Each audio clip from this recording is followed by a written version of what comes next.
coming to talk to you about personal credit today. Take y'all through a little slideshow. Y'all tap in, give me some feedback. But here we go. All right, who am I and why you should listen? Again, I'm Spencer Bass, the guy who is turning credit into a legacy tool. Nope, I'm not a banker. Nope, I'm not a guru. I'm just someone who is rebuilding from the ground up, bad credit, setbacks, all of it. And I'm sure some of y'all can relate to that too. Now, I help people flip their situation the same way I am, through knowledge, discipline, and leverage. I've studied how credit really works, from the FICO formulas to the laws that protect us, and turned that into a system that helps everyday people build freedom and generational wealth. Today, I'm the founder of Spiffy Original Solutions, where we turn credit into capital and capital into legacy. All right, so now y'all can see that this is my certificate from the Credit Consultants Association. You can go to that website, look me up, and you can see my certificate number. You see it there. Look me up. So the stuff that I'm telling you today, I ain't just coming up on the fly and just trying to, get some business or whatever. I'm telling you from the knowledge that I have gained and, got me a certification for it. All right. Let's go. All right. So me just being extremely transparent, because I know a lot of people won't be. And I know a lot of us kind of scared to kind of tap in. But this is my actual credit score. So as you see here, that's me. You see my name in the left-hand corner. My credit score. A couple months ago. You see at the top there, August 5th. Those was my credit scores. Started working on my credit since then. See the date, September 5th. See it going up quite a bit. Then you see it the next month. Everything was in the 500s. So again, I'm not speaking from being a guru or, any of that. Again, I'm here and I'm working on my stuff too. But since I have the information, I want to be able to share to you all, because again, it doesn't make sense for me to hold the information and not to give it to you to potentially, change your life too. All right, so we just gonna keep it real. When I started this journey, as y'all saw, my credit score was in the 430s. Most people would have given up, but I made a decision to learn the system instead of running from it. This ain't no magic tricks. This ain't no overnight jumps. This is just strategy, consistency, and applying the same blueprint I teach. So again, I'm out here helping. All right, so we're going to go over the history and the bureaus. So credit scores haven't even been around for only about 75 years now, since the 1950s. By the 70s, that's when they decided to make it like how it is now, to where the credit bureaus have more of a say in us getting credit. Or I'm sorry, not the credit bureaus, but the banks and whoever you get money from. That's who decided more of our fate. And that's when the big three of credit bureaus came about, which is TransUnion, Experian, and Equifax. They basically hold all the power when it comes to your credit history. I'm sorry, not your credit history, but your credit report. But don't sleep on secondary bureaus. I'm sure y'all didn't even know that there were secondary bureaus. And those secondary bureaus are LexisNexis, SageStream, CheckSystem, Clarity Services, and Innovis. Now, the secondary bureaus, that's basically where all your information is. So when TransUnion, Experian, and Equifax, they reporting stuff to your report, they basically just getting it from the secondary bureaus and just reporting it on their report. Another fact is that the big three, TransUnion, Experian, and Equifax, they don't talk to each other at all. They don't talk to each other at all. So when it comes to attacking your credit, that's one thing that you should know, that they don't talk to each other. And with the method that I use, they need to be 100% correct across all three bureaus in order to keep reporting that information. And the next thing, your credit score can go as low as a 300 and as high as an 850. But, you know, the credit score, that's just not the main thing in your credit. That's just a part of it. All right, the credit game plan, how the system really works. Credit isn't about luck. It's about paying. It's about playing by the system's rules. Primary bureaus, TransUnion, Experian, and Equifax, they hold your credit report that you get, once a year or that you should be getting every month. The secondary bureaus, they provide information to the primary bureaus in order for them to report. The data furnishers, that would be like your banks, your lenders, your utilities, sometimes even your landlords. They give the information to the secondary bureaus. The secondary bureaus give the information to the big three. And your part in all of this is to make sure that you're verifying everything, you're correcting anything that needs to be corrected, and to manage what's reported. So with this, a main thing would be when you're disputing, I wouldn't really just dispute with the primary bureaus. I would dispute with the primary bureaus, but I will also go after the secondary bureaus, because if you get it right with the secondary bureaus, more than likely it's going to get taken off or corrected with the primary bureaus, because the information that the big three are pulling from is from the secondary bureaus. And remember, you control the data, you control the outcome. Now, score breakdown. All right, so the maximum amount of credit points that you can get is 550. Here's how that pie is cut.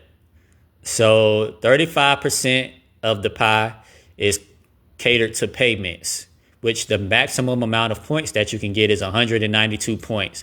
And basically, that is to say you need to make your payments on time. If you're not making your payments on time, or if you missed a payment here and there, you're not going to be able to get the maximum 192 points. And, it may drop some and it still may be high, but we want to try to, well, actually not, we taking out try. We just doing, we're going to make our payments on time so that we can maximize on those points. The next chunk of the pie would be 30%, which is your utilization, which is 165 points max. And that's basically your credit cards. Are you maxing out your credit cards? Or when you have your statement date, are you making a minimum payment, but you still have, over 50% that you still have to pay? Like, you want to keep that utilization down to, between 1% and 9%. That's a sweet spot. And you want to do that because, again, you want to keep your credit looking good on the back end, because remember, it's not all about your score. It's about how it looks on paper also. So if you're keeping that utilization down and you have, a $20,000 credit card and you're using 18,000, but you're paying it down to, $1,000. Basically, you taking it down to 5%, which is in that sweet spot of that 1% to 9% of using that credit card, which looks good to the bank when you go to try to get more credit. The next chunk would be 15%, which is your credit age, and that's a maximum of 82 points. And credit age is basically they're adding up all of your accounts and averaging out as to what the age may be. So, if you got 3 accounts and one's 8 years, one's 6 years, and one's 4 years, you got 18 years. I'm sorry, it comes up to 18 and you divide it by 3, you have an average of 6 years of account credit age, I should say, I'm sorry. And so that's actually a pretty good credit age. Now, you don't want to have it like under 2 years because if you're trying to get your maximum amount of funding for like credit cards or potentially a loan or with your trying to get a car, a house, or anything like that, start a business. If you have that credit age, under 2 years, it's going to look like fairly new. So that, yes, they'll give you credit, but it won't be close to that maximum amount that you could potentially get. So, you want to try to aim for maybe like 3 to 7 years in the account credit age. The next chunk of the pie is 10%, which would be account mix, which the maximum would be 55 points. And that's basically having revolving and installment credit. Revolving credit is having your credit cards, and it's revolving because, you're not paying the same amount each month. You might swipe for, 1,000 this month, maybe 5,000 the next month. It's not consistent. An installment loan would be, like your car, your mortgage, cell phone bill, anything like that that's not changing and that you're paying every month on time.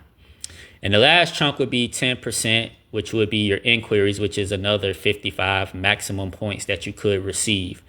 This is basically when you go to apply for new credit and they're taking the application all the way through to see exactly what they're willing to give you. Now, there is soft inquiries as to where you can see if you qualify, to get credit, and they can kind of give you like a guesstimate as to how much you can get.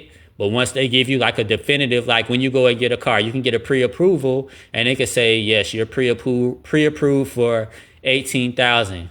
That's a soft pull. But then when you go and do the hard pull and you say, okay, yeah, I want to go through with it, and they say, all right, you've been approved for 23,000. That's the hard inquiry. And you don't want too many hard inquiries on your credit report. You want to have maybe like 1 per quarter, maybe 2 at the max, but you want to keep it low because you don't want to look on paper like you're desperate for credit.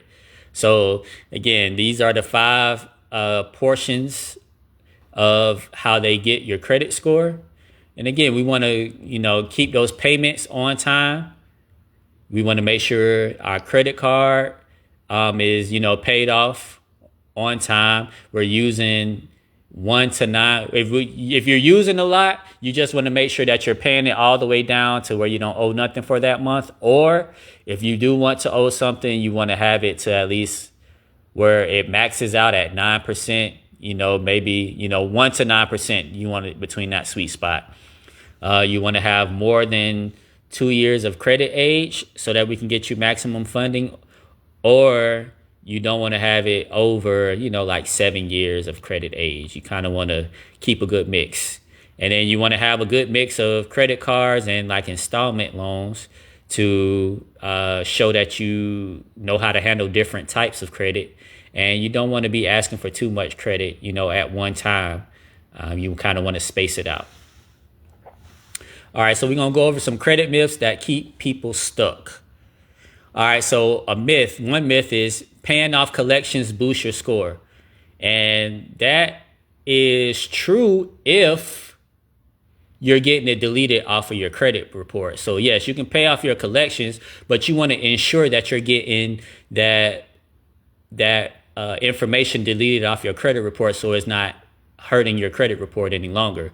Now, if you go and you pay it and then you're not getting it off your credit report, you kind of just wasted, money in a sense, because in actuality, the collections companies don't really have nothing to do with you because they have to be able to provide you with the wet ink signature application, and they're not going to be able to do that. They'll send you like statements or a bill or something like that. But it's like, yeah, you giving me that, but I'm telling you to give me the original application. They won't be able to provide that. And, you don't really have to worry about the collections part. Like we can get that, we can attack that on your credit report and we can get that off. We can get that deleted. The next one, checking your own credit lowers your score. And again, we just talked about that. That's like, yes, it can if you're, going to, get a new car and you're going to get a house and all of that stuff. And you're actually going through to see how much they're going to give you.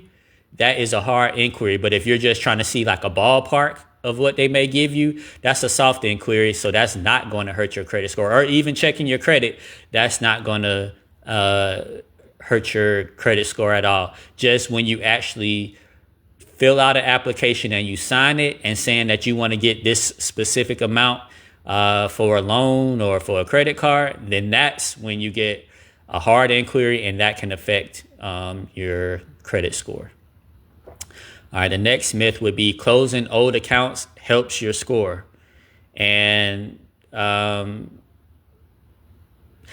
it can potentially hurt your score in a sense, because let's just say you had a 7-year-old, you had a car that you paid off like a couple years ago, but all in all, it gives you like 7 years in credit age. So if you go disputing or attacking your account and you take that account off, even though it's still in good standings, even though it's closed, it's going to take away some of that age you have on your account.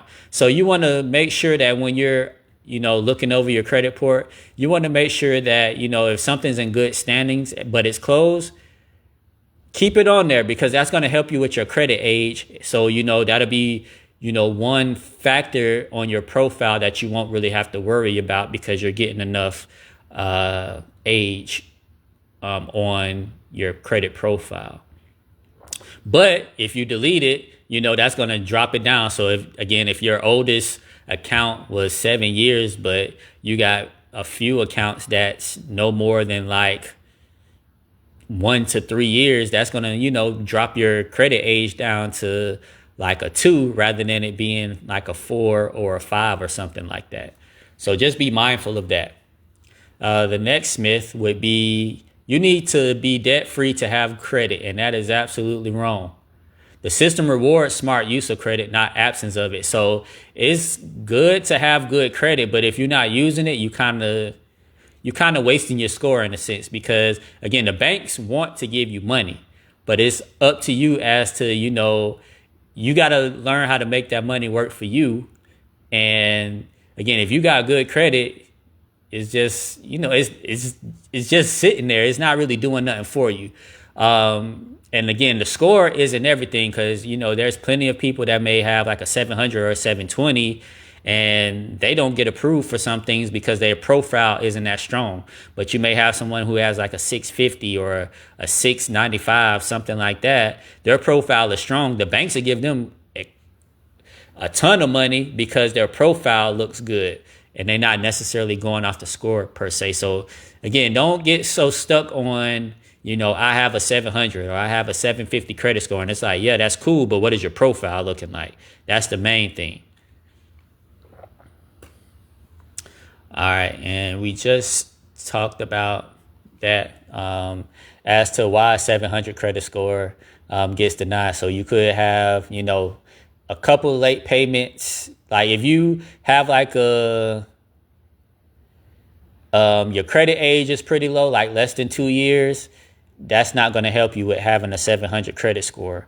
And then you got, a couple missed payments that'll drop. Remember, we trying to get the maximum potential points on each category. So if you got a late payment, you're not maxing out your points there. And if you got utilization at 68%, that's extremely too high, because again, we're trying to keep it between that sweet spot of 1 to 9%. And if you got it at 68%, that's not good, especially with you having a credit age of, less than 2 years. And then you only got 3 accounts, which you want to try to have. Again, if you're trying to get maximum amount on your credit cards and loans, you want to have a lot of, accounts with you. So you want to have like between 8 and 11 accounts that you're able to show on your profile to make it strong for them to give you the maximum amount of funding, whether it be a credit card or a loan.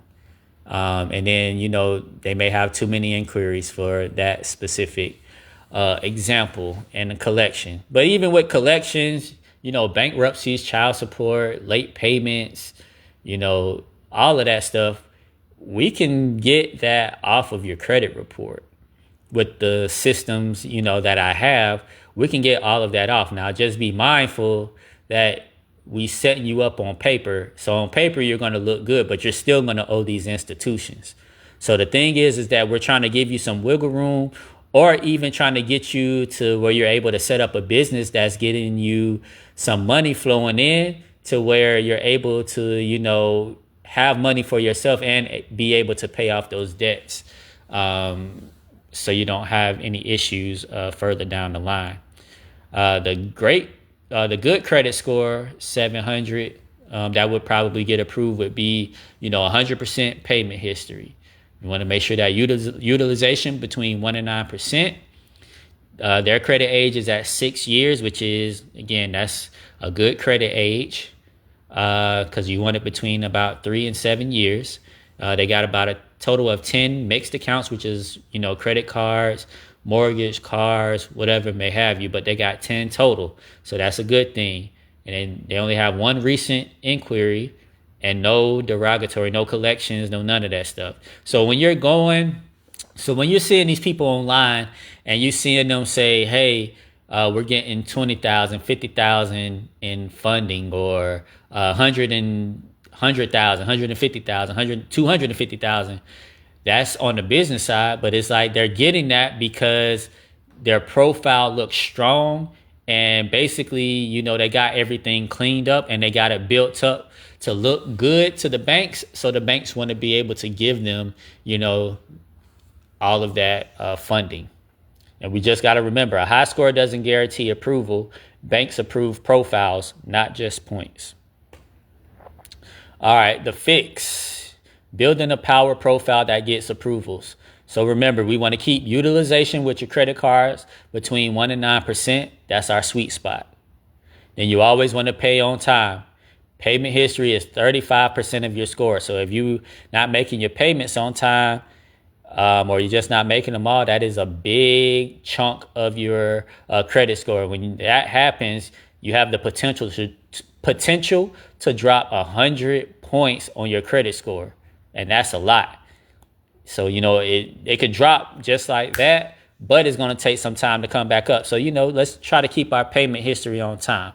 And again, the more we learn about these things, the more that we're able to apply them to our life, so that we're able to, have things go better in our favor.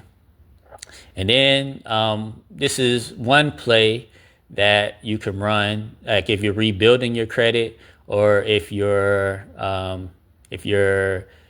correcting your credit. You can get a secured card and a secured loan. So let me break down the play. So you can get a secured card. A secured card is like a credit card, but it's like you putting the amount that you want on there. So let's say, usually with the secured cards, you can do like $250, $500, $1,000 on the card. And so when it comes to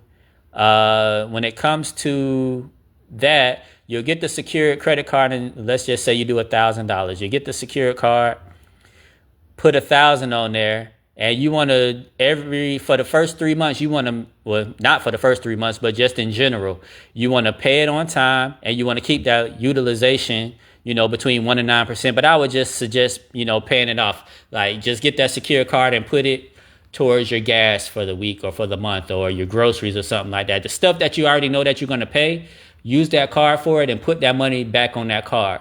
So then it shows, positive to the bank. So after like we'll say like 3 to 6 months, you can go back to the bank and you can say, hey, I've been in good standings with this secured card. I want to go ahead and to make this an unsecured credit card. They're going to look at your profile and say, okay, yeah, you have been doing that. Once you do that, they're going to give you an unsecured card. And then once that happens, if your profile, and during this time, let's just say you're fixing, your credit, and you've been building it up at the same time. So by the time you go and get that unsecured card, they're not giving you like a small amount, like $2,500 or $5,000. They might, give you $7,500, $10,000 to start off with your credit card. I'm pretty sure a lot of us could do something with that, give us some wiggle room to, either start a business, or maybe, think about, okay, man, I've been trying to think about doing this vacation. Let me put it on the credit card. Now you're able to, save a little bit, pay it off, over time as you're working. But what I would suggest is, think about getting you a small business that you could do, so that way you can make money and then use business, credit to pay for your vacation, and you can kind of write that off. But that's for another day. Then you can get you a secured loan. A secured loan is basically you saying, hey, I want to take out a loan, and they're going to put usually it's about $1,000. So you can say, I want to do $1,000. They'll put the $1,000 in your savings account. What I would recommend doing is taking $900. As soon as you get that loan, pay it back. So that first month is showing that you've paid, your utilization of that loan is at 10%, which is close to that 1 to 9% sweet spot that we're looking for. So you've already paid off 90%, and then the next 2 months, I'll just pay $50 the second month, $50 the third month. So now you're showing that, okay, I've gotten this loan and I've paid it off in 3 months, and I've had low utilization as when I've had this loan. When you do that, doing both of these can potentially raise your score with the combination of them a total of 88 points, potentially. And that is a big jump. Now, you can't do this all the time, but again, if you building up your credit and, repairing it, this is one play that can help you, get a good jump in your credit score. The next one is let's space out those new applications. So again, you don't want to apply for new credit no more than like maybe once, maybe twice within the quarter. Because again, you don't want to look thirsty or desperate to the banks. So you map out your applications, or map out as to what you're trying to do, map it out strategically. The next one, let time do its work. So again, when it comes to, fixing your credit, or you're attacking it or repairing it, building it, you got to give it some time, because your credit just didn't go bad overnight. It took some time for that. And it's the same thing as to when you're trying to get it, back up. It's going to take some time. So give it some time and be patient with it, but you have to be consistent with it also. You don't need perfect credit. You just need consistency and credit behavior. All right, and then you might want to take a picture of this slide here. This is just a picture of some of the primary accounts that you can use to help build up your credit. So those first, some of these it's like Self and Self, C5, Credit Strong. Those are some where, they report a 3,500. We'll give an example, like a 3,500 primary account to it's like you have a $3,500 loan on your account, and you paying like, $35 a month for 10 months or 12 months, whatever the time frame may be. But again, you're getting an account that's in your name, you're getting a primary account, and then you're paying it on time. So then your payment history is showing good and on time. So that's 35%. So you're helping out there. And then you're getting time. Then after the 10 months or the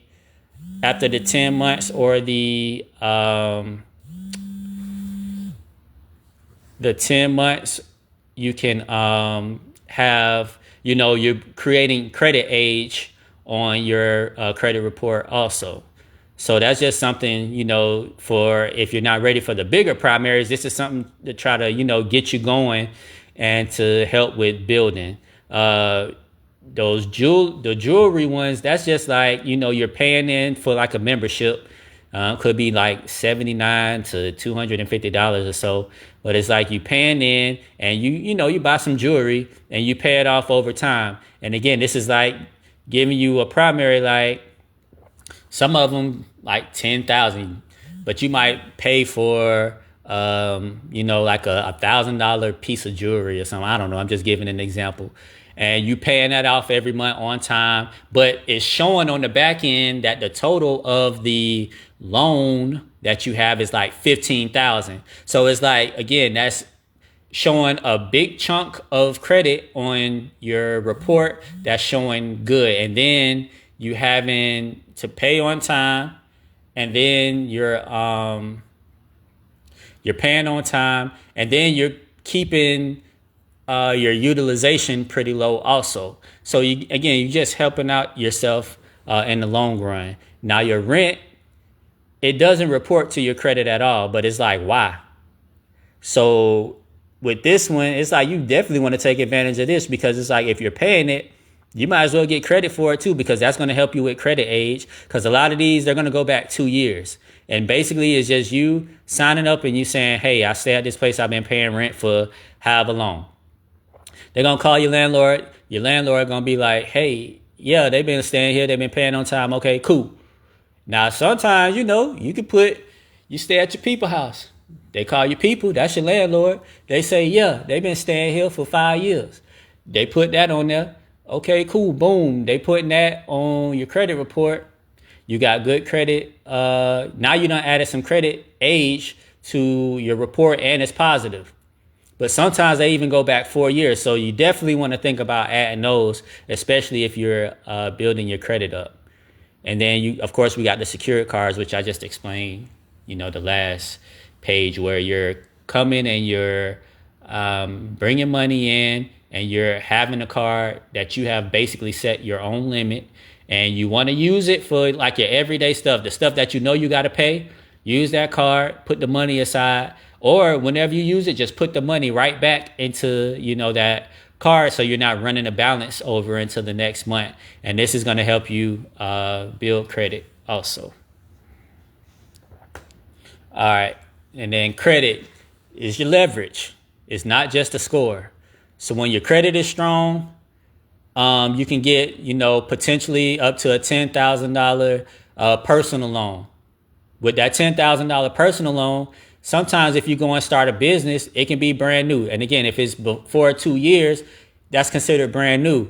So and then when you go to sign up for a business, you're going to have the personal guarantee, which is basically saying, yes, my business is new, but if something happens, I'm going to be responsible for it. So you're putting your credit score on the line for your business for the first 2 years. So it's like, if you got a good credit profile, instead of you coming in the gate and them giving you like, $2,500, $10,000 for, funding, you potentially can get up to $50,000. And, Trump, he passed that law to where you can get $250,000 with some of these institutions, up to $250,000. And again, that's not to say you have to use all of that. But again, if you can get access to some of this stuff and you're feeling like your business is stagnant, get your credit right, personal guarantee it, get you some funding so you can get your business as to where you need it to go. We can get it at 0% APR as to where you're not paying interest on, those loans or the credit cards. And boom, you getting some traction to your business.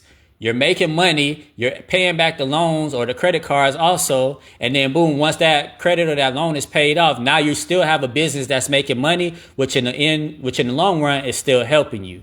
So again, don't think as credit as a bad thing, because I know that's a lot of us probably thought. I know I thought that at one time too, until I started, researching, because I wasn't really told too much about credit. And again, a lot of us weren't, because a lot of our parents may have told us, or, our family said, hey, stay away from it, or to stay away from it, or just don't use it at all. And that's not the best solution at all. Again, the banks want to give you money, but it's like you got to set yourself up to be able to get those amounts of funds that they're willing to give out to you. So don't think his credit is bad at all. Having like a 780 score for your best mortgage and auto loan rates. That's like on the super high end. Like if you're trying to get it down to, maybe like 0.1%, but shoot, you can still get a pretty good interest rate on a mortgage or auto loan, with like a 720 score. Again, your score isn't everything. It's your profile and how it looks. So you want to make sure that you have your profile in line, so that whenever you decide to, go to apply for these things, whether it be a mortgage or auto loan or whatever type of loan or a business credit card or a personal credit, whatever it may have you.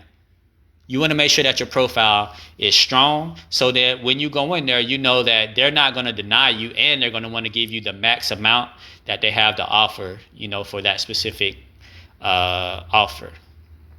And remember, your score isn't bragging rights. It's a wealth building tool. Your credit is your leverage. Protect it, build it, use it. I do have a legacy blueprint ebook bundle. It's $57. That kind of goes over from, your mindset to personal credit, business credit, manufactured spending. And then we have also a book in there as to where it's for teenagers and parents. We want to try to start it young with our legacy, with, them having to understand credit. Because, again, a lot of us, we didn't learn until we were grown or until we got to college or something like that, where they giving you $100 and something $1,000, Sally Mae loan, which is crazy. It's like, you 18, you giving me $100,000, and that's cool. But then I'm coming to ask you for $20,000 and you trying to run me through the ring. Man, you better tighten up. That's how we got to look at it sometimes. Like, why don't we set our kids up or, the next generation up to understand, what credit is and how we are able to, set them up to, like, okay, if we get our credit right, in turn, our kids are able to benefit off of that because, we're able to add them as an authorized user on the credit card. They benefit off that. So when they're coming, out of high school, they're not coming with no credit at all. They at least got, a 700 score, and they don't need you to sign for anything. They're able to go into there and to, get that, whatever, their car or, maybe, start a business or whatever, but they don't need you to sign for anything. They would be able to do it themselves. They would be able to just do it themselves and not come out and potentially maybe have like a 700 credit score or something like that. But yeah, that book bundle is $57. And again, it's from the beginning, to, of us trying to change our mindset and understand, like, we don't have to speak negative to ourselves. We can speak positive, all the way up to, the next trying to start the next generation out on a good foot. If you feel like you're interested on, any of this information that I covered today, or just any, credit or funding questions that you may have, I got to change that email.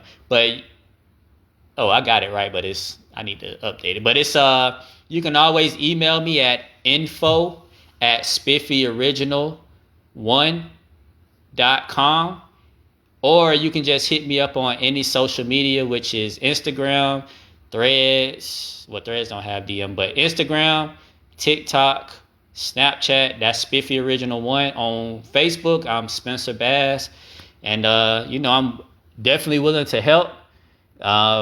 I can try to answer questions. Again, I do free consultations, all of that. So again, I'm here to help, here to spread the knowledge, and if you're trying to get that, make sure you reach out to me so we can get you started. But I appreciate y'all tapping in today, and I'll check y'all out maybe a little bit later tonight. All right, y'all. Stay spiffy.